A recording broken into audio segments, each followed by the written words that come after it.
IB Nation Sports Talk is here on a Tuesday. Hope you are doing well as we roll right through this stretch for the Fighting Irish. It's one night game after the other, two down, two to go, all of them against ranked and unbeaten teams. We're going to talk about one of them tonight.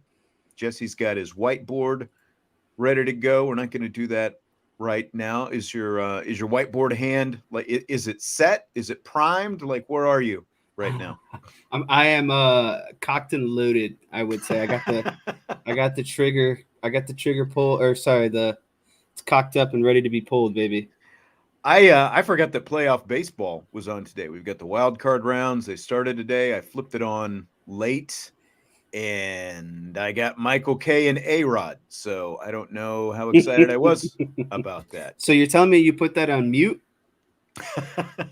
I guess like with A Rod, it took a while. I don't know if he stepped out of the booth or what, but Michael K called a home run, a Twins home run, and I didn't hear from A Rod for maybe 5 minutes after that. It was actually quite delightful, even though I'm not a big Michael K Yankees announcer enthusiast. But we don't need to talk baseball right now. I've got a little bit of baseball sprinkled in later in rapid fire. But did you see this video that Notre Dame put out? This hype video from the game the other night? Yeah, I saw that last night, and it was like 11:30 at night, and maybe not 11:30 because the Monday night game was still going on. Maybe 10:30 is when I'm thinking of, but I stopped everything I was doing, and I just watched it. It's a 5-minute video, and I've watched it 3 more times since then. So I would say I've watched it a total of 4 times. It is like all kinds of different emotions in one. It really is. It is really something. And I just saw it again before we came in here, and I watched it again. I'm like, oh, this is only 2 minutes long. And then I looked at the timestamp. It's almost 5.5 minutes. It doesn't seem like a 5.5 minute. I'm just enthralled with this video. It's really great stuff, and it was put out by Fighting Irish Media. Shout out to the group that put this together: Emily Reagan, Logan Stevens, Ben Dismuke, Kevin McMahon Jr., Katie Lonergan. Ben is a guy who does some of the social media with women's basketball. He traveled with the team all last year, so I know him a little bit. Katie a little bit. The others not as much, but Katie Lonergan, of course, is one of the SIDs in charge of football over there, so we see her all the time. But it is just fantastic. If you haven't seen it yet, it's got the audio that includes coaches talking in the coaching headsets about at key moments of the game, and it's got play-by-play clips from both TV and radio, and of course all the other feels that go along with it. And if you haven't seen it, well, you're in for a treat. Just sit back. We're going to sit here at the theater, get out your popcorn, and we're going to watch it together. Here it comes. We'll discuss after. I remembered to unmute myself that time so I didn't start talking and have my mouth moving and nobody hears anything. That is quite honestly, I'm not exaggerating here. That is the best use of the internet and social media I've ever seen. I'm being honest with you right now. I realize, there's probably some people who use certain websites and stuff like that who might disagree with me, but like that to me, there have been, like I've seen a lot of people over the years, like when they show a hype video or whatever, you hear people say, "Oh, I got chills," or if you don't have chills when you watch this, you don't have a pulse, and that kind of stuff. That was one, like the first time ever, the hairs on my arms literally stood up watching it, and they've probably done it every time that I've seen it. And like I said, it's a 5.5 minute video. It seems like it's 2 minutes. I'm just enthralled with that every time that I see it and I hear it and listen to the communication. And I'm amazed, Jesse, with the calmness, like from Jared Parker through the rest of the staff. Just matter of fact, here's what we've got to do, remaining very calm, talking and keeping things pointed in the right direction, like multiple steps ahead as well. Somebody pointed out, like, they're only around midfield, and they're talking about, well, we might need a 2-point play here. What's our 2-point play going to be? All that kind of stuff. It was just, that's, like I said, it's one of the best things that I've ever seen on the internet. Yeah, to me, because the internet sucks quite a bit. Well, especially these days, it does, and it's. I honestly, I've been going through phases. Speaking of the internet, like I didn't have Twitter during the game because I wanted to absorb the game and then kind of collect my own thoughts afterwards. And same thing with kind of how the Cubs ended the season. I just got rid of social media because it's just so negative at times. But when you're talking about it in this light, it is one of the best things that I've seen on social media in a long time.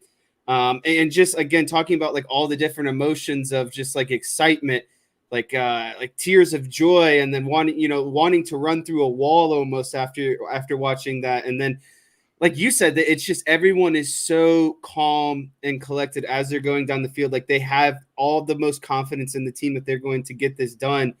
No matter what. And another cool aspect of it for me was like the different cuts of, they're going to the play-by-play, and then they're going to Kirk Herbstreit, and then they're showing this angle, they're showing that angle. And then there's just so many like good things. And it's just like you see on fourth down, Zeke Correll take a deep breath and then absolutely stonewall that defensive tackle that's trying to get to Hartman.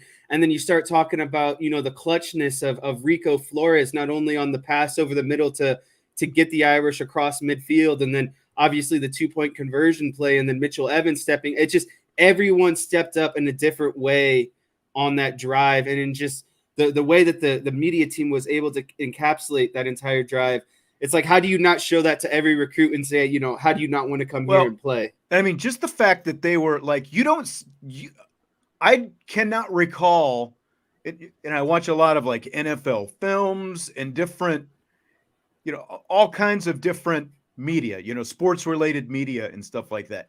To have, obviously it helps when you're the Fighting Irish media team to be able to put this together. You're going to have, I think, the trust of the coaching staff, but you don't hear that headset chatter very often. Like that's something that is because coaches don't want that stuff out there. You know what I mean? Like in general, like they think it's all top secret and stuff like that. And obviously there were no trade secrets that were given away in any of that, but it's just, again, it's just like enthralling to hear that, Parker asked the question, you get the response, is like, they're probably going to zone off. What's our best zone throw when they're talking about Rico Flores for the 2-point play? And then, well, not only that, but like telling the running back that he needs to widen out his alignment because it's going to be a sprint out, and he needs to pick up that defender to the edge in front of Hartman on the edge, and then Flores. And then you saw Estime throw that block, and if he hadn't been cheating in that direction, he might not have hit, been able to hit that. Yeah, and then the hit it and get out for Rico Flores. That means he's got to hit it, and then get out means just drift backwards. That's what they're talking about with getting out of it essentially. And it's just like that was the coach's commentary. It just shows that everything was kind of a plan, but not a plan, right? Like you're doing your best to go as planned as possible. But then obviously when the ball is snapped, you just kind of have to go about, making the plan work essentially. And to me, again, it's like that whole video encapsulates how gutsy the entire offensive staff was on that last drive. Because let's face it, the offense underperformed and didn't really do, what they like. They didn't hold their end up of the bargain, I guess is what I'm trying to say, in terms of if you're looking at it offensive and defensively. Defensively, they held up their side of the bargain. The offense obviously struggled all day, but, with their back, like Kirk Herbstreit said, with their backs against the wall, final drive of the game, like, let's see what you're made of, you can throw away the entire game if you get that score there and take the lead, right? And that's what they did. You're judged by drives like this. And to your point, Sam Hartman was at least criticized in some circles for allegedly not coming up in clutch moments against Ohio State. Was he at his best against Ohio State? No. Was he his best for probably, 90-ish% against Duke? No. But he came up clutch. And like you heard Gino Gaduli there say, he ran for it on 4th and 16. It's a Like, gutsy move. You're putting all of it on yourself. Like yes. if it goes bad and you come up 5 yards short, you're going to be the quarterback who just made that decision. You didn't decide to throw it downfield, and you come up short. Like, and to me, watching that play, kind of seeing it from the other side, to me, at what point did Hartman realize he was going to run for it? Because to me, he sets up the defense. If you see him, he kind of resets his hips. Cocks. And he cocks. And I think at that point, he knew that he was going to run, but he was trying to buy himself and he was little at bit the extra. line of scrimmage. He literally kind of paused there for a second at the line of scrimmage. And it's like, now it's now or never. And he decided to not completely tuck it. He was carrying it like a loaf of bread a little bit there, but still. And that was, I think when he decided to cock back and reset, that's when he knew he wasn't going to throw it. He was just trying to get those DBs back a little bit more. But I would say the final thing that was really interesting to me was just the collaboration. Like you kind of talked about the collaboration between head coach, offensive coordinator, quarterback coach, running back coach, and wide receiver coach. And to me, McCullough and Stuckey were just like, they're like the cherry on top. Those are the guys who, like, you could feel, they're the ones on the field radiating this confidence and everyone else. And you can hear the confidence in their voice when they're kind of relaying back to Jared Parker through the headsets as well. So I found that to be really, really awesome as well. Just Stuckey and McCullough's confidence. And again, the collaboration between everyone at the same time. Absolutely. Alex says you could listen to the XFL coaches when watching on ESPN, and it was awesome, but this golden. And let's be honest, you could watch the XFL coaches because they want any exposure they can get. That's why they granted that access. I mean, it's a little bit different when you're talking about XFL that just had to merge with the USFL last week to stay alive. But you're absolutely right in terms of the collaboration, the communication, the whole thing. And it's really cool to get this kind of inside look. And even beyond that, again, just the editing and the production value of this in such a short turnaround that they were able to put this together, this high quality. Again, hats off to the group from Fighting Irish Media, Emily Reagan, Logan Stevens, Ben Dismute, Kevin McMahon Jr., Katie Lonergan for putting this together. It was just fantastic. And of course, as soon as I'm sitting here talking about this is the best use of the internet and social media, of course, again, like when I saw it again, I think Reese Davis actually retweeted it and Kirk Herbstreit as well. But then there were some others who were like these different talking points that they're talking about. Where do we need to get for the field goal? We're going to run the ball. Like you've got people criticizing basically the coach's strategies because they were thinking about field goal in a 1-point game. They were thinking about, where do we need to get to have a realistic shot? Well, yeah, and at a field goal. You've got to keep that in your mind. You can't just go all or nothing for the end zone. It's a 1-point game. Again, it's like there's different intervals on the field and different target areas you're trying to hit. And I think where are we trying to first get and foremost, the offensive staff needs to realize we need to get here at minimum. And then from there, that's when you start looking at, okay, do we potentially, knock in a touchdown here? But I don't criticize them, and I don't criticize Marcus Freeman for wanting to run the ball after that big, Sam Hartman first down, because he's wanting to set up the middle of the field and then get his team in the best situation if they need to take a field goal, right? Like it's still, you're doing the best thing. You're using, this play to set up next play and the next play and the next play, right? And then you're looking at, okay, this is best case outcome and then worst case outcome depending on, what happens in the play. And just going off of this question here, what was Marcus Freeman's role during all of it? You heard Parker ask him after the Hartman scramble, what do you want to do here? Do you want to hand it off? And Freeman says, yeah, hand it off. Now, maybe there's one point where because he was thinking about field goal at that point potentially. And he talked after the game and at the press conference about, hey, maybe Audric Estime should have gone down and all that kind of stuff. But, he's Jared Parker is the guy who's directing this and calling the plays. But again, he deferred to the head coach once they were in field goal range. What do you want to do in this situation? Yeah. So Marcus Freeman's role is more of like a little bit of a traffic cop. Like he's playing chess while Jared Parker is kind of playing checkers, essentially. You know what I mean? And that's Jared Parker is going to do what he needs to do to get to certain points of the field, and he's going to check in with Freeman and say, hey, what do we want to do here? Like, what's the overall bigger picture type situation, right? Like, Jared Parker is going to run the finer things, the actual play calling and that kind of stuff. And then Marcus Freeman's going to give his input on more of like overall decisions, again, of like, do we want to run here? Are we looking to score a touchdown here? Are we looking to kick a field goal here? He's more on a macro level, and the offensive coordinator is more on like a macro level, I would say, in kind of, everything that's going on. As Michael pointed out, Coach Gaduli said it was actually Marty Biaggi, the special teams coach. They said, Marty, where do we need to get 37 to be realistic is what he said. And obviously the scramble by Hartman got him to the 30-yard line. So they were 7 yards beyond where Biaggi said they needed to get, for their minimal field goal, to be realistic is what he said. And obviously at the 37-yard line is a 54-yard field goal. So that's not a chip shot by any means. But Marcus Freeman was still kind of in that, at the 30-yard line, that's going to be a 47-yard field goal again. Listen, I'm just happy that it didn't come down to Schaefer, because I don't think I could have sat through it. Did anyone want to see that game come down to a field goal of any kind? No. Duke didn't want any of it on their end. I just very glad Audric Estime ended up doing the dirty work and getting it in.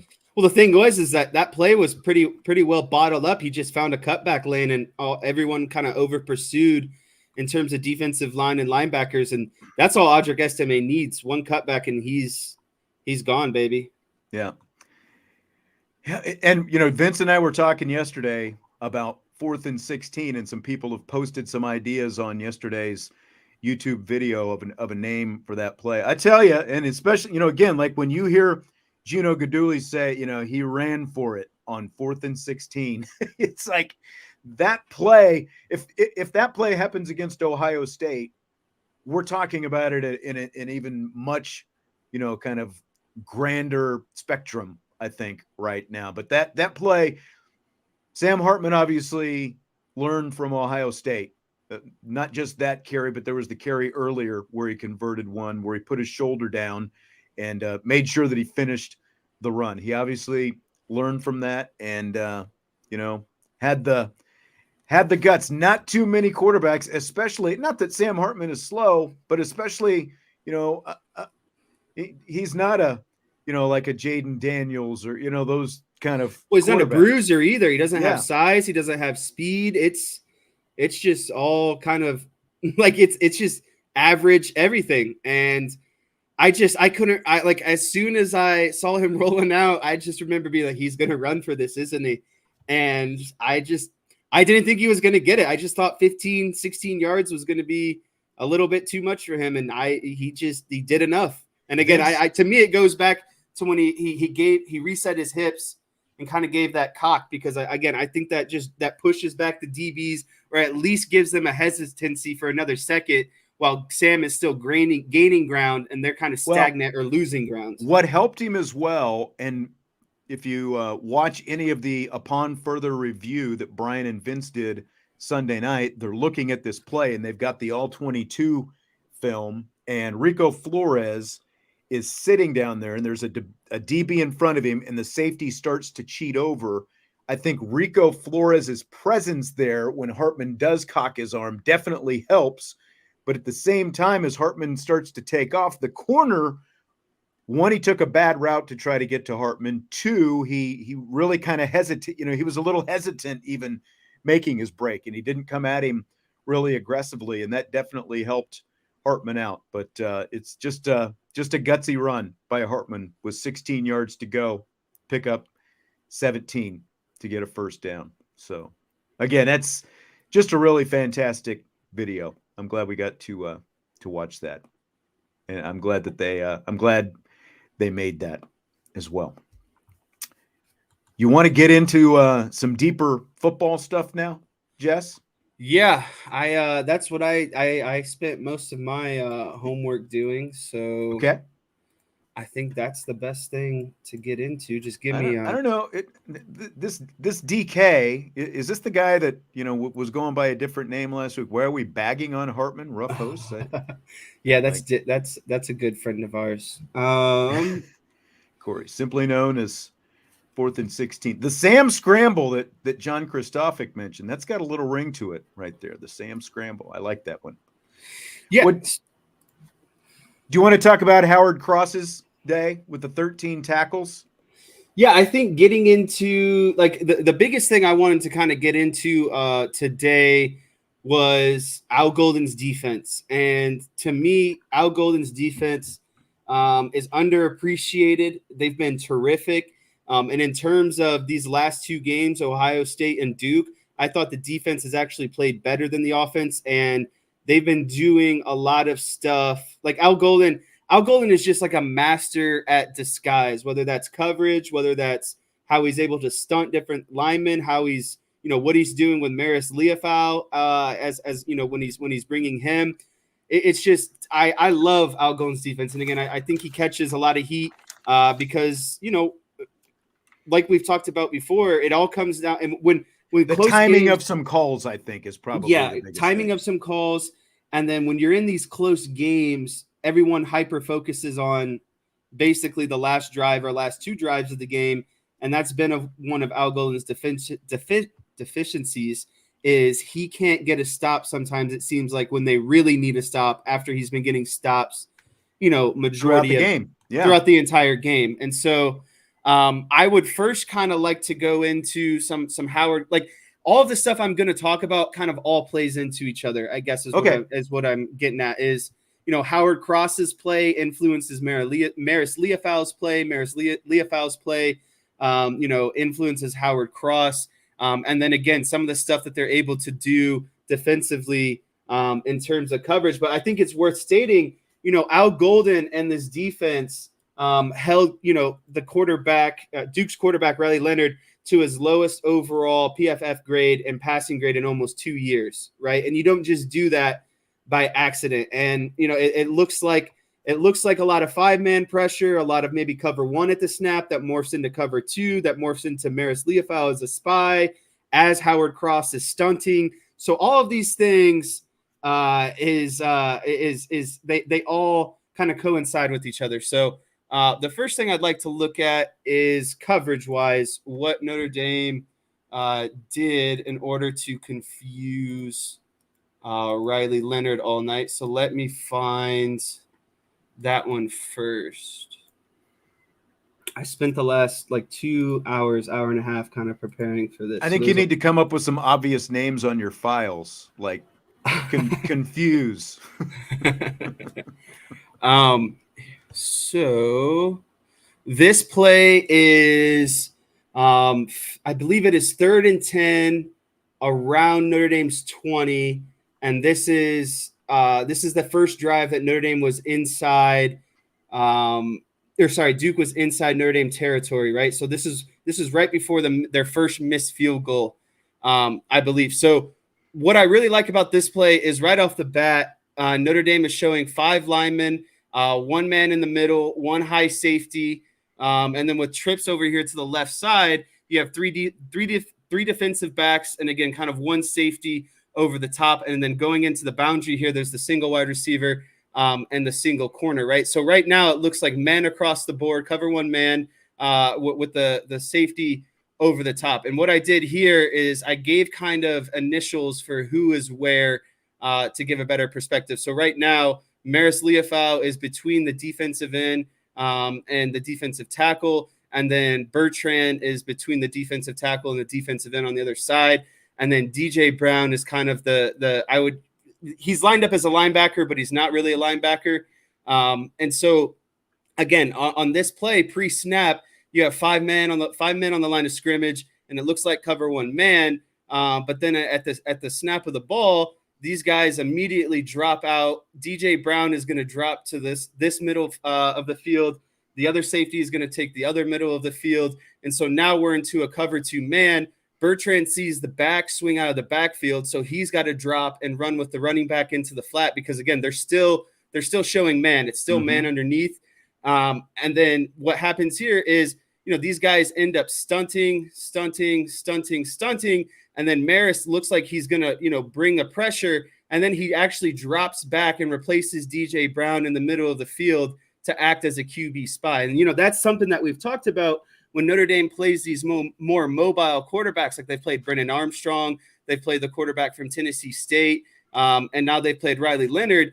We talked about you always have to have a spy on this guy, especially on 3rd and long when plays break down, because these guys are so capable of running the ball and picking up a first down. And so when you can disguise a cover 1 man and then drop into cover 2 man and drop Marist into the hole and play a spy, I mean, what is a quarterback supposed to do pre-snap to post-snap read? Like, there is nothing like the amount of time that he has to make that read. And then also as he's stepping up, realizing that, Marist Liufau is the spy and he's coming after him now too. I just thought it was great disguise by Al Golden, the defense, and especially on a big down, right? Because you're trying to get the offense off the field and force them into a field goal. What happened on that particular play? Do you remember the result of that? Was that the one where Liufau had the tackle for loss, or where he tackled Leonard after Leonard tried to take off? No, yeah. So this is one where Leonard kind of steps right up into Marist Liufau, who's spying, and Marist gets him for like a no gain, maybe like, gain of 1, loss of 1. That's the play. And I realized by the second half, there were some obvious misses that Liufau had, and it was a kind of a weird game for him, because the first half, especially like the first few possessions, as I'm writing down my notes, Liufau was making plays. He's like stuffing the running back for no gain. He and Jean-Baptiste combined on that sack, and then again he cuts down Leonard on that scramble, and I think that might be the one right there where he cut him off for no gain. He was playing really well. He was all over the place, but some deficiencies kind of popped up later in the game that I think kind of drew the ire of some fans Saturday night.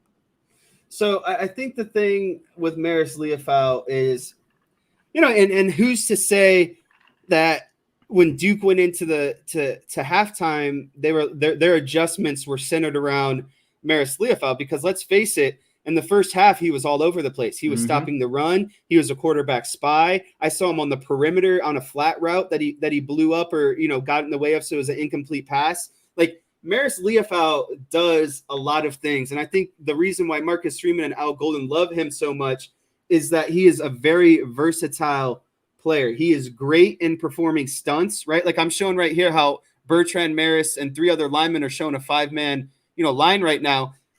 Marist has the ability to come on a stunt. He has the ability to drop into coverage. He's a great perimeter tackler. He's a great perimeter, coverage guy. He can play a quarterback spy. Again, he can stunt with the best of them along the defensive line.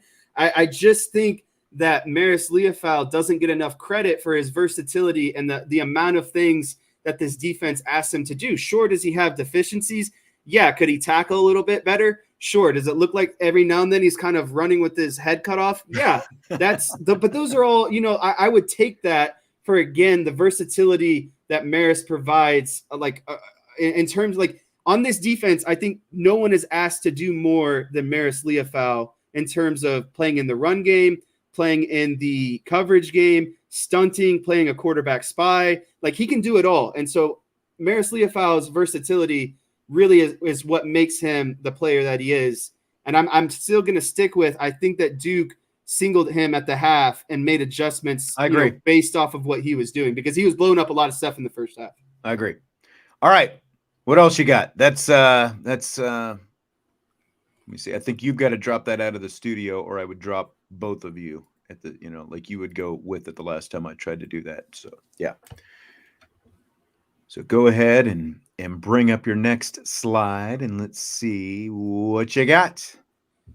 Yeah, so a constant theme for this team on Saturday was the stunts, right? And even if the stunts weren't getting home, they were blowing up a lot of run plays, and they were a lot of, hands in Riley Leonard's face and a lot of pressure in Riley Leonard's face. So even though, the sacks weren't getting there was just like Riley Leonard had no timing. He had nowhere to throw the ball. As soon as, he was taking his 1-2 drop, he had guys in his face immediately. And to me, this goes back to a lot of what Marist Liufau and Al Golden were doing on defense. Like, you can see here, this is a stunt that they ran. Again, I love this, by the way. I love when Notre Dame goes 5 linemen across the board and they either bring all 5 or they bring a combination of 4, depending on what's asked for. I don't think Notre Dame should ever bring 6 players. I think they have enough athleticism in the secondary and their kind of nickel and dime coverages, and using kind of a linebacker as the whole player in the middle of the field to get by with only bringing 4 or 5. And I've texted you before, when they bring 6, I think it's so easy for young and maybe, not as talented quarterbacks to find man coverage over the middle and hit some easier kind of slant routes, right? And so what Notre Dame did really well in this game is they found ways to only bring 4 or 5 guys and get pressure on Riley Leonard. And this is one of the cases right here. You have, again, 5 guys across the line of scrimmage. You have 2 defensive ends, a defensive tackle, and then in between a defensive end and defensive tackle is Marist, Liufau, and J.D. Bertrand. And so on pre-snap, all 5 are on the line of scrimmage. J.D. Bertrand's going to drop into the hole or the middle of the field. Basically, when you drop into that, you're looking for crossers across the middle, and you're going to step up to kind of whatever crosser enters your zone. But on this case, the defensive ends are crashing towards the guards, and then the defensive tackle / Marist, Liufau are looping behind them.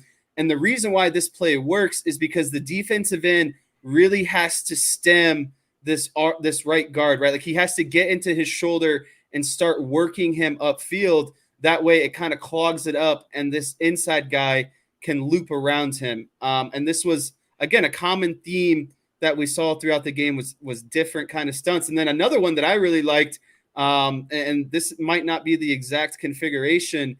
And I don't think I've ever seen this before, to be honest with you.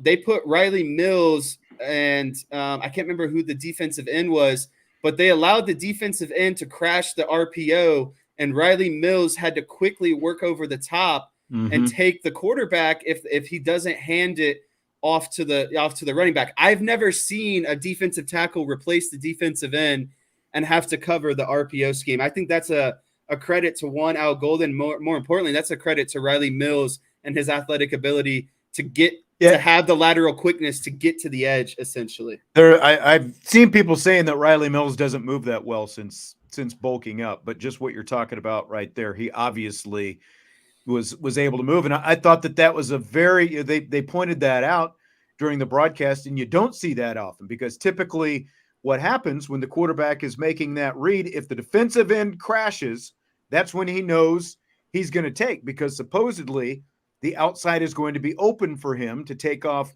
running. But like you said, Riley Mills had the lateral movement and was able to just bop outside and cut that off and stuff him at the line of scrimmage, or maybe for a negligible gain. So I thought it was a really, really unique scheme. It's such a gamble. Yeah. Yeah. Like you are obviously really banking on Mills getting out there. Exactly. You're relying on a defensive tackle to get out there, but they obviously have a lot of faith in Riley Mills that he can do that. Go back to Marist, because Brian was asking, if Marist is better in coverage, why not have him on the running back side? Well, I think he's better as a pass rusher than he is in coverage. I think because if you don't bring Marist, then that means you're bringing Bertrand or Kaiser and allowing Marist to guard the running back out of the backfield. I just think Marist is more effective of stunting, and he's just quicker. Like Marist, I think he's got the better lateral movement between he and Bertrand as well, where he can keep up with a guy like Riley Leonard when he's asked to do that. Yeah, and that's the thing, is they were stunting Marist Liufau a lot to allow him to sometimes just fall off into that spy coverage that we just kind of showed, right? And so there were times where he'd come up the field, allow whatever the defensive tackle, defensive end to kind of loop around him or over him. And then as soon as that happened, he was peeling off and then dropping into more of a spy, right? So he was stemming his guy, allowing the stunt to take place, and then also dropping back into coverage to play a QB spy at the same time. I just don't think that that's as effective with someone like Kaiser or Bertrand. Yeah. All right. Let's move on to the next one. Good stuff so far. A lot of good stuff. So let's see here. Which one did I have? Oh yeah. I like this one a lot here too. Let me know when you can see my screen. Got it. Cool. So this is a lot of kind of what I just talked about, but it's just a different kind of variation. It's Al Golden mixing things up, right? So once again, he shows a 5-man front. Last time, Marist Liufau was kind of, inside or between the defensive tackle and the defensive end. Well, now Marist Liufau is the end man on the line of scrimmage. JD Bertrand's head up the center. And again, you're showing a 5-man look. And again, this is the same kind of the first whiteboard I did. This is the same look, right? Where they swapped cover 1 into cover 2 from pre to post snap. Well, now this time they're doing that again, but then they're giving you a different 5-man front. Marist is now on the outside. JD Bertrand's head up the center. And then immediately again in this play, Bertrand's dropping into coverage and they're only bringing 4. But last time I showed, basically the defensive tackles it was opposite, right? Like the defensive tackles, the defensive ends were crashing in, and then the defensive tackles were looping kind of outside and around them. Well, I would like to call this maybe like a double over. Is a way that you could look at it. The defensive tackle is now stemming or crossing the face of the left tackle, and the defensive end is going to go across the face of the right tackle, and now both of these guys are stunting or looping to their right. And so what this does is it frees up Marist Liufau essentially to run right up the middle and get, smoke or pressure right on the quarterback right away. And then if Riley Leonard wants to allude to the right or, start working to the right to avoid pressure, well, now he's got a defensive tackle looping right into him, essentially. So again, it was just another variation of bringing a 4-man look, as you're showing a 5-man look, and then where is Marist Liufau in relation to everything? Because he was just, basically a defensive tackle, and now he's on the outside as a defensive end. So the flexibility and the versatility of Marist Liufau is what makes these stunts happen, because you can line them up at different, positions along the defensive line, and then you can find ways to, stunt him in relation to other players on the field. He kind of reminds me, and this is an exaggeration, so I don't want everyone to kill me here, but he reminds me a lot of Micah Parsons and how they use him at different levels on the field, determining on, down and distance. Are they trying to bring pressure? Are they trying to drop more in coverage? Marist Liufau is that guy for them. Yeah, like I agree. He's obviously not at the Micah Parsons level, even for the, college level. But at the same time, in terms of the versatility, he is, I think, the best athlete they have, who's got the combination of all the tools that you're talking about, who they can ask to be very versatile and do some different things with. I like that.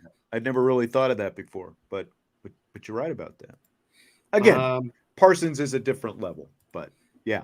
I think I had one. Oh, yep, I got one. Actually, I would be, oh no, this is the one I want right here. This is last play of the game. Obviously the play that, creates the fumble that Howard Cross when he hits the quarterback. But again, this is like it looks very simple in nature, but when you start getting into it, it's just genius, on parts of Al Golden, because again, they're basically showing a 5-man, line of scrimmage. This is the last play of the game where they create the fumble. JD Bertrand's going to drop off into the flat. And then what makes this play so special to me is this is Marist Liufau. This is Howard Cross, and I believe this is Baptiste here on the end. And so Marist Liufau has two options here. He either, stems this right guard, or he's just kind of going to hang out and QB spy immediately. And that's what he ends up doing on this play. He ends up being a quarterback spy, but again, he made some decisions here that ultimately kind of had a larger impact on what happens here. So when Marist Liufau stems this right guard right here, what that does is it makes it so Howard Cross gets a one-on-one matchup with the center, right? And so if Marist Liufau just decides to drop immediately into coverage, that right guard is now going to help out on Howard Cross. So that's a double team, right? Mm-hmm. And so we saw Howard Cross eventually get to the quarterback and get a sack. Well, again, that's largely predicated by Marist, because Marist stems this right guard. He allows Howard Cross to get a one-on-one matchup with the center. And then once Marist Liufau engages on this right guard, he immediately drops back into a spy. But by engaging him, again, he lets Howard Cross get a one-on-one matchup with the guy that he's been destroying all night. Mm-hmm. He gets through there. He makes the hit on Leonard, and he ends up, recovering the fumble, all while Marist Liufau is dropping back into a spy just in case, right? Like, that's the emergency kind of safety valve on the play. Is you're not going to get burned here by not having a spy in the middle of the field. But instead of Marist just immediately dropping into spy, he stems this right guard. He allows the Howard Cross to get a one-on-one matchup instead of a double team. And then obviously we kind of see the rest of what happens there. So again, even though Marist Liufau didn't look like he made a great play, or it looked like he had a large impact, that decision alone allows Howard Cross to get a one-on-one matchup instead of a double team, and again, force the fumble to end the game. Yep. All right. More good stuff. Well, we promised some Louisville talk. Do you have some specific Louisville stuff for us? Yeah, so I wanted to get into whiteboarding some, like, how NC State was so good about shutting down the Louisville run. And I'm gonna be honest with you. I watched the whole game and nothing really like stuck out to me, right? Like, there was some, like, I guess that nothing stuck out that was like, this is, whiteboard material. This is X's and O's. They didn't do anything special, is what you're saying. Like, yeah, they really didn't. Marcus Freeman was just saying NC State was so successful because they play hard and they're fast. And I heard some of that, and I guess instead of kind of whiteboarding what I saw from Louisville, I would just like to go through some of the notes that I noticed on Louisville and what was kind of effective and why their run game wasn't able to get going. Because to me, the run game is the biggest part of Louisville's offense. Plummer is not a great drop back quarterback. He excels on play action type pass plays. And the only way you can get into play action pass plays is if the run game is respected and if it's working, right? And so if the run game isn't working, that alternatively is going to affect the pass game for Louisville. And I think that's ultimately why you saw a relatively low scoring game from a really high powered, explosive offense on paper. Is they just couldn't get the run game open, and that didn't allow for the pass game to get open. But I saw a lot of times when Louisville was successful is when NC State went to 3 down linemen. And I don't think that really affects Notre Dame too much, because they like hardly never get into three, mm-hmm. especially on running downs. And then another thing I noticed is, and this largely happened when NC State was going with 3 down linemen, is they were getting outnumbered in the box. But anytime they made it a point to kind of match the numbers in the box, like say there were 6 offensive players in the box and NC State had 6 players in the defensive box, they had a ton of success.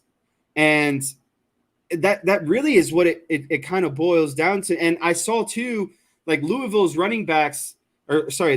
offensive line really wasn't good unless they were pulling guards. Like their running back was getting met 1 yard in the backfield at initial contact point, right? So the defensive linemen were just getting a really, really strong push on the Louisville offensive line. And so those are things that Notre Dame should feel good about, because, I mean, just look at what Howard Cross did last week against Duke. He was blowing up just about every play. And if you can have a player like Howard Cross do that against Louisville, I think it's going to lead to great things. And I think that's like, of course you can say that, right? Like if Howard Cross plays that type of way every week, then sure, like it should be a great, like they should be able to shut down the run. But to me, a larger part of this game is going to be predicated by Notre Dame's linebacker play, because NC State has such like Marcus Freeman said, they have such downhill and fast linebackers that know how to clog the run lanes, and they know how to swarm to the ball. That's got to, like, JD Bertrand and Marist Liufau are going to have very big days in terms of run success, because we know the defensive line is going to get, is going to get pushed and they're going to back things up.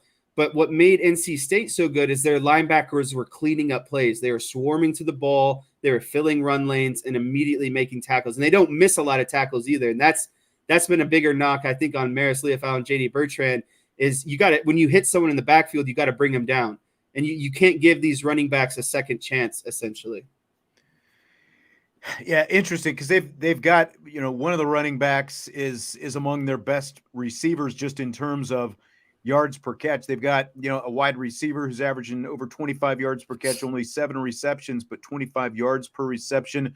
The running back averaging 22.7, I believe it is, per reception. And they are downfield a little bit, but I think, what stands out to me about Plummer is this is a guy who's already thrown 6 interceptions. He threw 2 last week against North Carolina State. He threw 2 against Murray State in a blowout win over Murray State.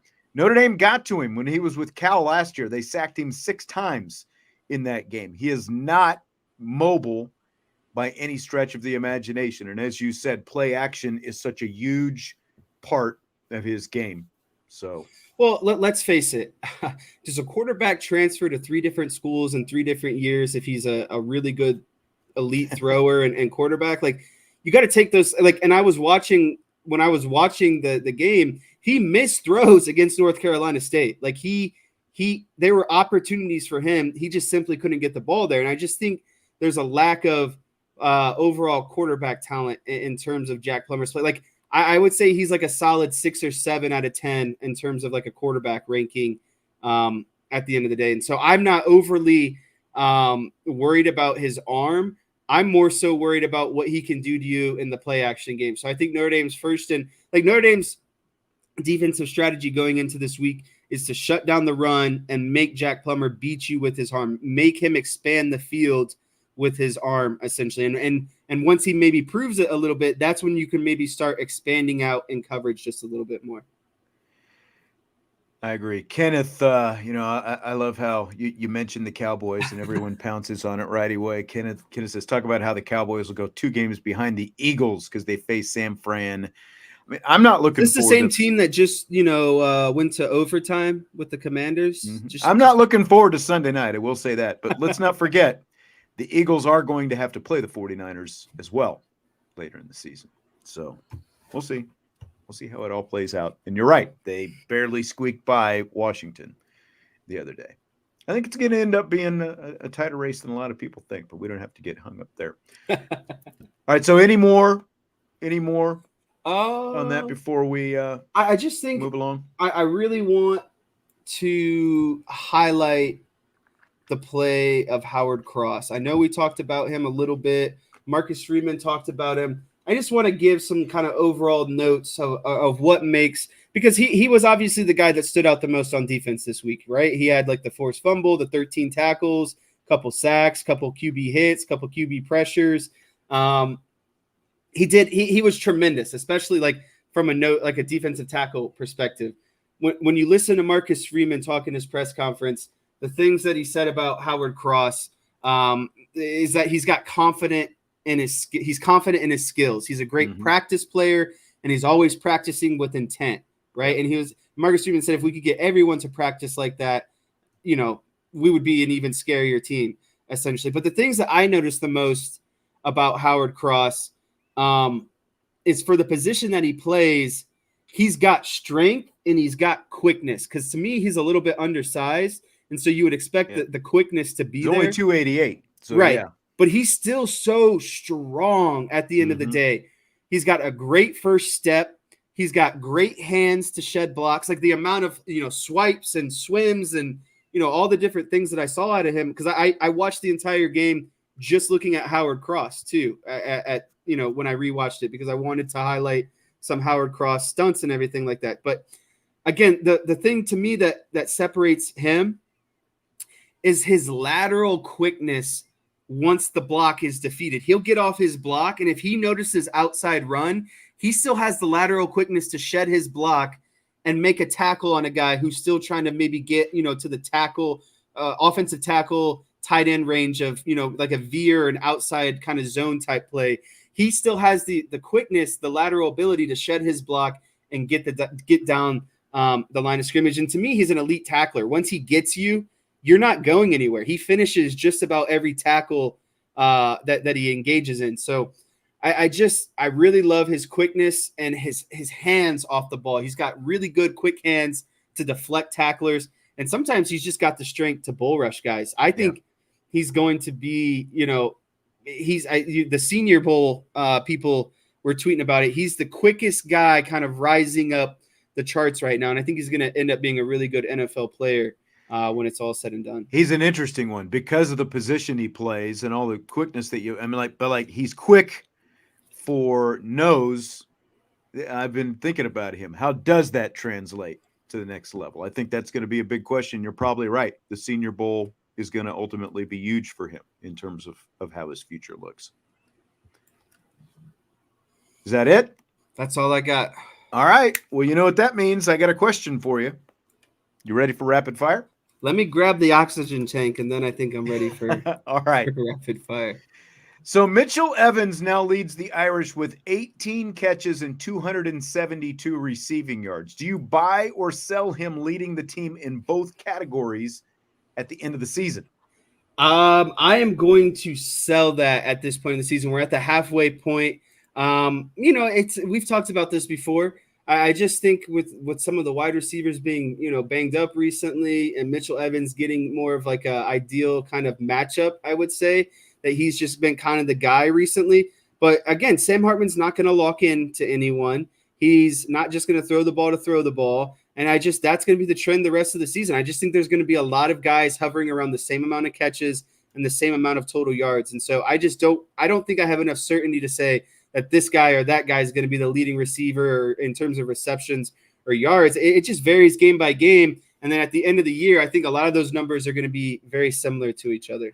I mean, just a couple of weeks ago, I guess it's been 3 weeks or so ago, maybe 4 at this point, going on a month ago when they played North Carolina State, Holden Stays had the massive game, and all anyone wanted to talk about with Notre Dame's tight ends was Holden Stays. He had over 100 yards, remember, in that game against the Wolfpack. And now Mitchell Evans puts together back-to-back games where he has big numbers. And of course, this one being the exclamation point. And important to remember, obviously, that Jaden Thomas and Jaden Greathouse, who are Notre Dame's top 2 receivers going into last week's game against Duke, were both out for that game. So I think you're right.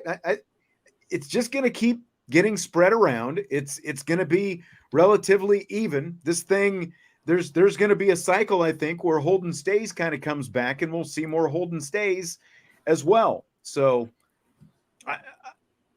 I would sell this. I cannot say with complete certainty. Maybe he ends up leading the team in one of those 2 categories just based on what he's doing right now. But, I mean, the ball's going to get distributed. Sam Hartman's going to throw that thing around. And I think Sam kind of is probably going to get, a little bit deeper in the film room these next couple of weeks and kind of look at some things that he's not seeing maybe. And, because there were some other wide open opportunities that he had where he just, I don't think, saw a receiver that was wide open. And that potentially, it's not all going to go to Mitchell Evans or to anyone else for that matter. I think it's going to be distributed around. Go ahead. Very quickly. If you could highlight the Anthony Solomon chat about Sam is on pace for 2,900 yards and 28 touchdowns. We're at the midway point of the season, and I don't know if you remember, but those numbers are like extremely accurate to what the preseason numbers were. I'm pretty sure the preseason numbers were like 2,800, and I want to say the over-under was like 26 and a half touchdowns. 26 and a half, yeah. And so, he is that – I felt good about the passing touchdowns until last game because he had 0 passing touchdowns, so he kind of maybe fell behind schedule a tad bit, but – I guess I'm saying it's crazy how accurate those preseason. I know there's still 6 games left, but those numbers are pretty much half of at the halfway point of the season, he's on pace for, what the preseason kind of values were looking like. Yeah. Yeah. And it's also important to remember that the pace only slowed down because of the fact that he played the 2 best defenses on the schedule these last 2 weeks. Yes. He was well ahead of this. And I think based on the defense he's going to, see the rest of the season, I think he's going to end up with well over 30 touchdowns. I think we're going to be looking at 30 and 3,000. Yeah. I think he's going to exceed both of those. Especially that USC game if it turns into what we think it might. Yeah. Exactly. Because we had the not argument, but we had the discussion on IB Countdown last week about what Colorado was going to be able to score against USC, and Vince was pretty skeptical that Colorado was going to be able to score because he's like, well, they looked inept against Oregon. Well, Oregon's got a legit defense. USC does not. And look at what Colorado ended up putting against USC. I mean, Colorado's got a good offense, but I think Notre Dame's is a lot more consistent than what we've seen from Colorado so far. So I think you're going to see a lot of points in that game. And Notre Dame's going to have the best defense on the field in that game as well. But we're talking about Sam Hartman, and I think he's going to be over both 3,000 and 30 touchdowns when it's all said and done. Fill in the blank. It's blank that Fox's Joel Klatt says Notre Dame's win over Duke was all guts. I think that Joel Klatt's comments was like hitting the hammer on the nail. Like they were spot on to me because there was a lot of sloppy play. And, again, I know it's kind of Tuesday and, people have probably heard a lot of things about different opinions and, outlook on how the game went. The offense struggled point blank. They had a lot of guys, like you said, they had their top 2 wide receivers out. They were obviously coming off the big game against Ohio State. They underperformed in a lot of ways, but that last drive was all guts and who wanted it more, essentially. Who was going to step up in the moment. And so I agree with Joel Klatt because, again, I think everything leading up to that point was relatively sloppy, and you just kind of had to throw all of that out the window, look at it as a tie game with 2 minutes left, and what are we going to do to go down the field and score? And to me, that's all guts. Yeah, I mean, just look at 4th and 16. If you want to look at 4th and 16 as a microcosm of that whole thing, like we were talking about earlier, who runs for it on 4th and 16 with the game on the line? And as Herb Street said during the broadcast, with maybe your whole season on the line, who runs for it? The quarterback, the guy with the most guts. And he did. And then, another guy with some big guts, Estime took it in after that for the touchdown. And one of the points that Klatt was making in his podcast when he was talking about this is your back-to-back games in 2 physical games with Ohio State and Duke, and you're at the tail end of that when everyone's gassed out there, when it's either like the final round of a boxing match. Yeah, that's exactly right. It is a heavyweight fight, and who's got the last punch in them, and that's what it came down to. And the guys, and I don't want to say the guys who wanted it more, Duke wanted it as well, but the guys who could step up and were willing to make plays stepped up and make plays. And that again, the epitome of that drive was that last play where you see Zeke Correll take the deep breath on 4th and 16 and then just absolutely another great part of that video. Just stonewall that defensive tackle that's trying to create pressure. It's so hard. Like my favorite coach that I had in terms of football was my freshman year of college, and it was unfortunate because after that he ended up leaving and we transitioned to a new head coach. But he always made the analogy about how football was just so similar to boxing, and he would always study boxing fights and watch a lot of boxing matches because it shows a lot about character and it shows a lot about guts and resiliency. And that's what Notre Dame was. Like they both teams were like these last 2 games, 8 quarters, Notre Dame was taking body blows and then sending body blows and then taking body blows and sending body blows. And so like they were just ultimately fatigued and gassed and, it almost counted out. And so at that point, I think that shows the most about, how gutsy are you? What is your true character? And it really showed me a lot about this team and going forward. Like they have a lot of fight to them. They have a lot of, character to them. And I think that's going to be very beneficial down the road for maybe some bigger games to come in the season.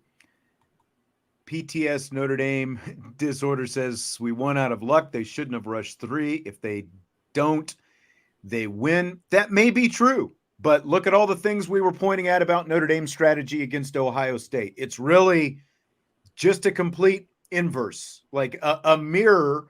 The games were almost won in the same way. And we were talking about those graphs, Jesse, that you sent with, like all the teams on the line and who's above the line and who's below the line. Notre Dame was almost in the exact same spot Ohio State was in a week earlier. The win probability was completely in Notre Dame's favor at the end of the Ohio State game, but Ohio State ends up winning. Maybe out of luck if Notre Dame doesn't. Well, I said it earlier. Has all 11 on the field. But my point is, maybe you can say luck came into it, but their mental state of mind and their fortitude also played a lot into it because of the experience that they had a week earlier. That gave them some of the resolve, I think, at the end of that game. Listen, I don't feel bad about how Notre Dame won against Duke just solely off the fact of how they lost against Ohio State. You could almost say that the games were like carbon copy, mere copies of each other, except, Notre Dame was Ohio State in the Duke game, right? Like Notre Dame got outplayed, I think, in most regards, but they found a way to win at the end. And that's what happened in the Ohio State game. And so for a lot of people who felt like Notre Dame got cheated out of a win against Ohio State, well, I'm sure there's a ton of people who feel like Duke got cheated out of a win against Notre Dame. So those games kind of replaced each other for me. They were almost like a flip-flop. D-Rock said, what was the actual 4th and 16 call? We may never know. I mean, it was a pass play. We know it was a pass play. He dropped back to pass, and, he wasn't able to find, Rico Flores, as Vince and I were talking about, was open for a little bit. And if, that was still not going to be an easy throw because from where Hartman was, he's back near midfield, and Flores is across the 30-yard line sitting there. And so on a diagonal, you're talking about probably roughly 40 yards or so in the air to make that throw. It was not going to be an easy throw.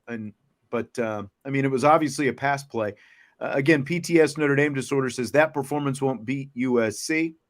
Agreed. He said, I'll take the win, but incremental improvement is more important. And you're right. Well, just let me finish here first. That performance won't beat USC, but again, USC is not going to have that level of defense. Like, you still have to give some credit to the guys on the other side of the ball for forcing you into some of the mistakes that you make. Elko's defense is unbelievable. And just the way that they were able to play, and you highlighted, like, this is going to be probably the two toughest defense that they have to play back to back. And to me, while Notre Dame, like, we can be disappointed with X's and O's and execution and, not scoring enough points and et cetera, I think they they gained a step or grew in terms of what we've been talking about in the past. Can they finish teams? Can they, when things aren't going right, can they make a way to make it work? That was Marshall and Stanford last year. They played like crap, had opportunities at the end to get it done, and they simply did it. And I think that's the bigger picture growth that you have to look at in terms of this game is you're not going to grow in every aspect of the game, every game, but you're going to have to take it where you made the biggest strides. And I think they made the biggest strides and learning how to actually finish a game and coming back. And also, again, just digging down and finding that kind of next level, essentially. I just think that they tapped into something that they haven't tapped into before. Yep. All right. So ABC went to the Riley Leonard's mom and the crowd shots at the end of the first half quite a bit during their broadcast the other night. I don't think you and I talked about this last week. I think this was a Vince and I topic. What did you think about the mom crowd shots during the game? It's too much. It's overplayed especially because there was a huge segment about it in game day and all leading up to it about how his mom texts him all the time that he sucks and this and that. And it's once the game starts, I really don't care about it anymore. It just and the thing is too is those parents don't want to they're going through the emotions of the games themselves, right? Like, they don't need the camera on them at all times. So it's just too drawn out and too much for me at the end of the day, especially because they spent so much time before the game focusing on Riley Leonard's relationship with his mom. I just hate it. I think it's lazy attempt at creating drama.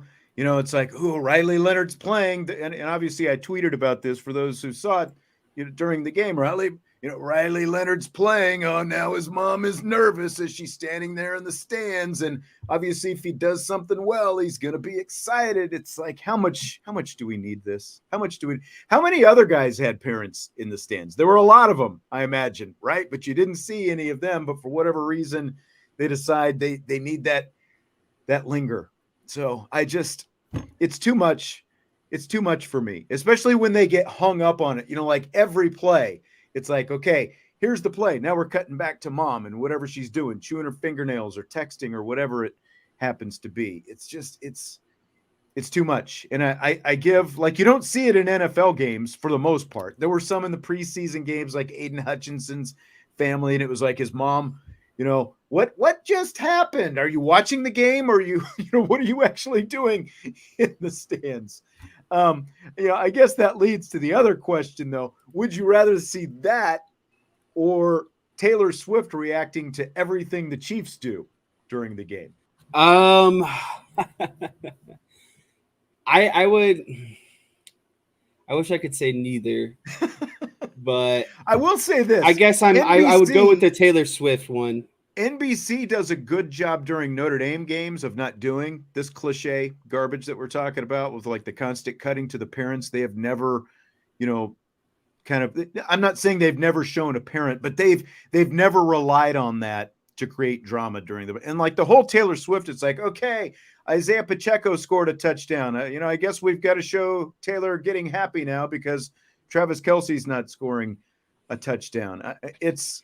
It's definitely overkill. The fact that she was on the Chiefs charter the other night, NBC came fully prepared to play it up. Do you think this whole thing is a publicity stunt?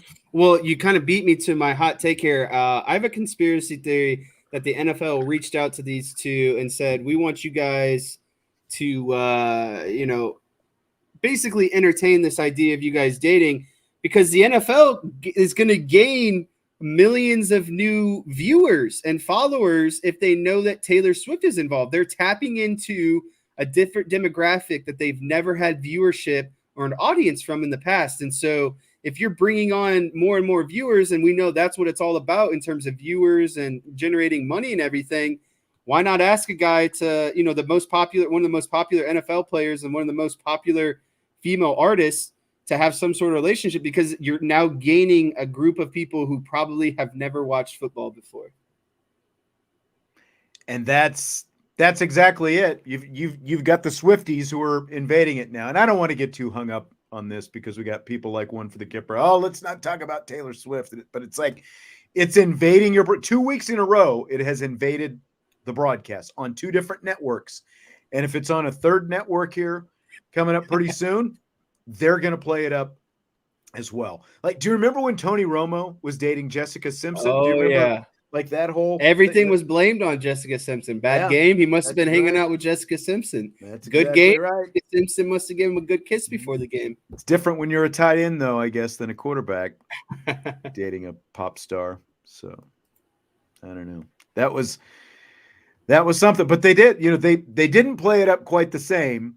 But I remember the cutaways to Jessica Simpson as well, doing her cheering and her, stuff, wearing the Tony Romo jersey and all that. It seems it's definitely much. It's definitely a bit much. But when you've got arguably the most famous person in the world right now at your football games, I think you're going to play it up. Fill in the blank. It's blank that Calabasas, California wide receiver Aaron Butler has decided to shut down his senior season of high school football so that he can focus on graduating early and enrolling at the University of Colorado in December.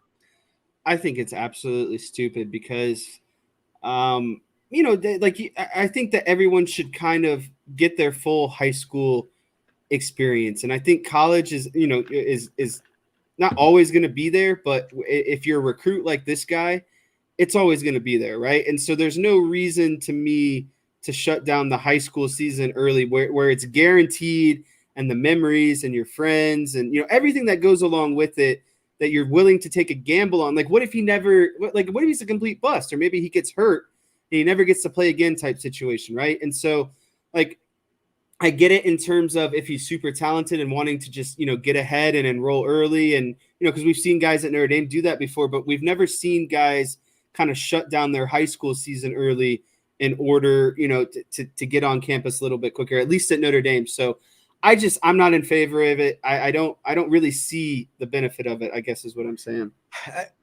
I'm really kind of amazed that it's taken this long for this trickle down into high school, since you do have early enrollments and, you can graduate early from high school and get into your school at, midterm and that kind of thing. I'm kind of amazed because it obviously started a few years ago with the guys opting out of the bowl games, and it's taken to this point for this to happen. The only, the other side of it is Eli Raridan. He's going to make his return this week after tearing his ACL twice in less than a year. Now, it was a different sport, but Eli tore his ACL for the first time playing high school basketball. And he retoured, of course, playing football for Notre Dame. So it's like, I can kind of understand, like, if you've got this scholarship and you are going to go on to bigger and better things, I can kind of understand it. I do agree with what you're saying. Like, if all these guys start shutting down their high school seasons, what are you going to have left out there? But the guy, just like these NFL guys, is protecting his future as well. So I don't know what you can do about it. I don't think there's anything you can do. It's just a personal decision. If you're okay, with kind of, I guess, weighing out the pros and cons, and the pros of one side outweigh the pros of the other, then you got a decision. I think if it were me and I were in his shoes, I don't think I would be making the same decision. Yeah. PTS says world's most famous people: Deion Sanders, Trump, The Rock. I don't know. All those people that filled those stadiums, like every city she went to, it was like full NFL stadium 3 nights in a row, man. They were packing that thing is. She on did top of the 3 world or 4 now. shows in Atlanta. And then I remember when I was in it, because I was in Atlanta for a wedding and she was getting ready to come through, luckily after we were leaving, and an Uber driver said no one has ever done that at a concert venue in Atlanta. No one has ever sold it out and done 3 or 4 nights in a row. Yeah. I mean, I'm not saying that she's by any means, like, I don't have any Taylor Swift, in my Apple Music or Spotify or I don't listen to Taylor Swift, but I know who she is. That's for sure. And a lot of other people know who she is. Anthony says Jordan and Tiger, maybe 20 years ago, but not now. Taylor Swift is up there, man. Cowboys beat the Patriots 38-3. Bill Belichick's worst loss of his career on Sunday. Scale of 1 to 10. How sure are you the end is near for Belichick? So I am, near is a relative term. If 10 is, he's out the door at the end of this season, I'm going to give this about a 4 or a 5. I think the only thing Bill Belichick is chasing at this point is the all-time career wins list, and that's Don Shula at the top. Needs 19. Yeah, 19 wins. And so at this rate, it's going to take him 5 years, I think. And that's what I'm ultimately getting at, is I don't think he's going to stop until he gets there, no matter how bad his teams are. And so if that takes him 3 years, if that takes him 4 years, 5 years, however long that takes, I don't think that that the Cowboys giving him his worst loss has any impact on that or gets him closer to the door. I think, again, he's very dead set on getting that, being the top kind of career wins guy when it's all said and done. I don't know if you saw this. I saw it in passing maybe a week or two ago that Don Shula made some comments about Bill Belichick as well, and it really rubbed him the wrong way. And so he's even on more of a path, or to prove a point, to get past Shula at the end of the day. I think he's at the point where maybe things are passing him by a little bit. He's over. And that's the argument, is do you sacrifice this in terms of legacy and not knowing when to quit at the end of the day? Yeah. And are you really willing to have 3 horrible seasons to end your career just because you're trying to pass someone on the all-time win list. And that's it. I think that like his whole thing, the reason he wants to keep going is just spite because of the things that Shula has said about him, and he wants to catch Shula. But again, he is 19 wins away. He's not getting it even in the next 2 years. It's going to take him at least 3, and at the rate that he's going, I mean, look, he got to draft a quarterback in the first round for a first time, and he took Mac Jones, and look where that's got him. It's not looking too good, right? I think the question is going to be, how long is Robert Kraft going to put up with it? And because there's some tension there, and if Robert Kraft does decide that it's time to change directions and go someplace else, who's going to give Belichick the chance, and what's that going to turn into ultimately? What's that situation going to look like? So I'm at a 7. I just because it is not looking good right now. Things worked a lot better when he had Tom Brady and he could tie that whole thing together, but that whole roster is just not in a good place right now. And defense is supposed to be their thing, and their defense did not look too good the other day as well, and it's not looked that good this season either. Ed 3 said 14-year-old girls will not determine the most popular person in the world. Again, those stadiums aren't just packed with 14-year-old girls. There's a heck of a lot more than 14-year-old girls when you're packing football stadiums 3 nights in a row in each city. It ain't just 14-year-old girls. You're right. 14-year-old girls won't. There's a lot more people who are paying attention to Taylor Swift than just the 14-year-old. I have coworkers that go and that have bought.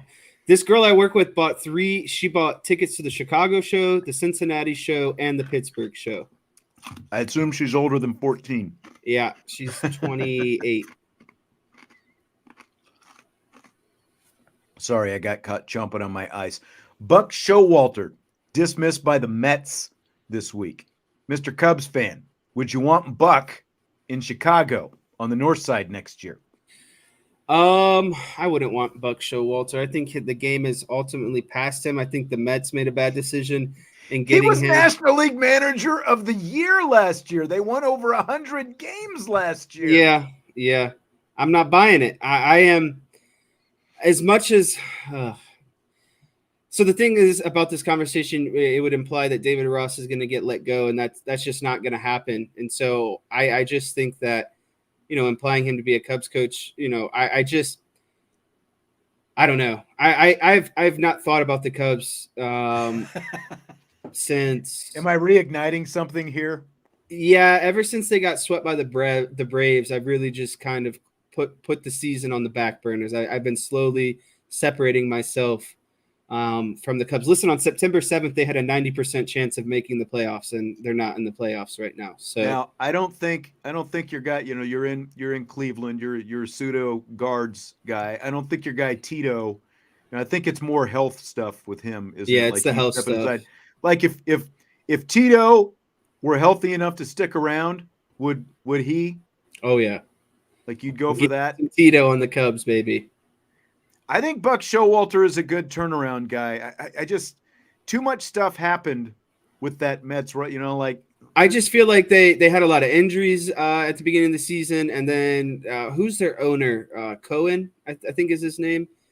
I think he also didn't put them in some advantageous situations as well. I think a lot of it has to do with ownership and not just the head coach. Yep, I agree. But you're right. I don't think David Ross is going anywhere. I did see the other day they were, giving him the praise and patting him on the back and all that stuff. I'm not completely sold on him, but I'm also, and I've brought this up with you before, because the Cubs are, like most of baseball is analytically driven, but I think the Cubs are a very analytically driven organization, and I don't know how much is actually Ross calling the shots versus him just basically being a middleman. That's what I don't know. How much is actually on David Ross? How much is on the guys above him who are just feeding him the information, the stats and the analytics and stuff like that.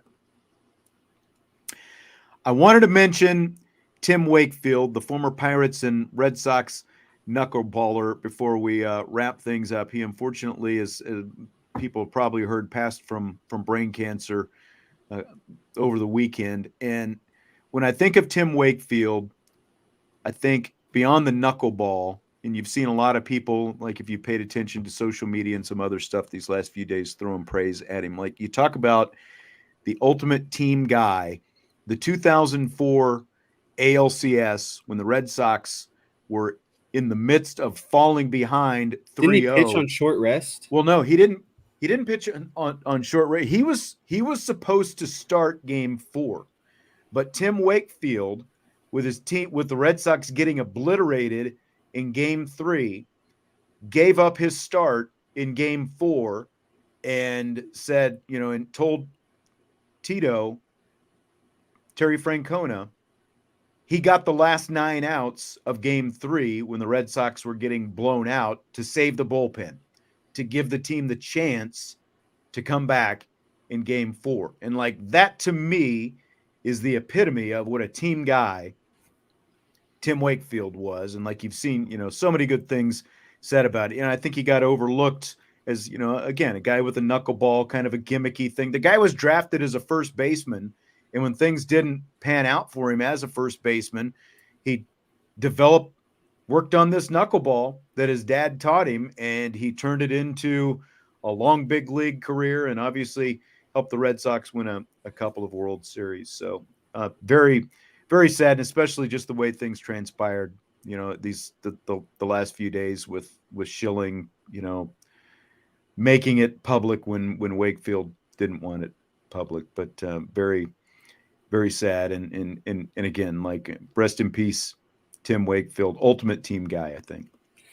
Yeah, you started to kind of get into Tim Wakefield. Like we're talking about a guy who made a living on, kind of the 3/4 action, not completely sidearm, not completely over the top. He was about, 3/4. And he just threw that knuckleball consistently, right? Like, and that knuckleball was only coming in at like 60, maybe 70 miles per hour, right? His fastball was probably, around 75, and a curveball, again, that was around 60. He is not your prototypical pitcher, and largely was overshadowed on those Red Sox teams because there was Pedro Martinez, there was Curt Schilling in the rotation. Like, he wasn't the star premier pitcher, but like you said, he was the ultimate team player. He did things knowing, what was going to give his team the best chance and not getting caught up in, what was personally best for him. He knew his skill set. He knew he wasn't a dominant pitcher, but he knew what his role was and how he could help the team at the end of the day. And he ended up being a World Series champion, and really just a great person overall as well. You never heard bad things about talking, when talking about Wakefield, and hearing how, the impact that he had on his teammates and how highly his teammates spoke of him. It's just really sad to see a guy go like that, just so young, right? Like he was only in his 50s. 57. Yep. And as Michael said, was Wakefield the pitcher that allowed the walk-off to Aaron Boone? It was the year before, 2003 ALCS, that he did give that up. But again, year later, he was played a pivotal part, maybe indirectly, in helping the Red Sox mount that comeback, the only 3-0 comeback, down 3-0 comeback in postseason history. And so again, rest in peace to Tim Wakefield. Well, that's going to do it for tonight. We went pretty long, almost an hour and a half that we went tonight. A lot of good stuff that we had though tonight. I teased this yesterday. I'm going to tease it again. Special co-host coming up with me tomorrow for the mailbag show. I think everybody's going to like it. So be here. You won't be here. Vince won't be here, but the special co-host will be here. So I think everyone's going to be excited. I don't even know who the co-host is. I might have to tune in from my airplane and see what we got going on. You do that, and you will see the special co-host right here with me answering questions on the mailbag show. Thank you very much, D-Bag. No, it is not Rick Pitino. There will be no Rick Pitino here tomorrow. Kalen, it could be you. We will see. We will see. Hit the like button on your way out, and of course, subscribe, rate, and review. And we will talk to you tomorrow when the special co-host is here on IB Nation Sports Talk.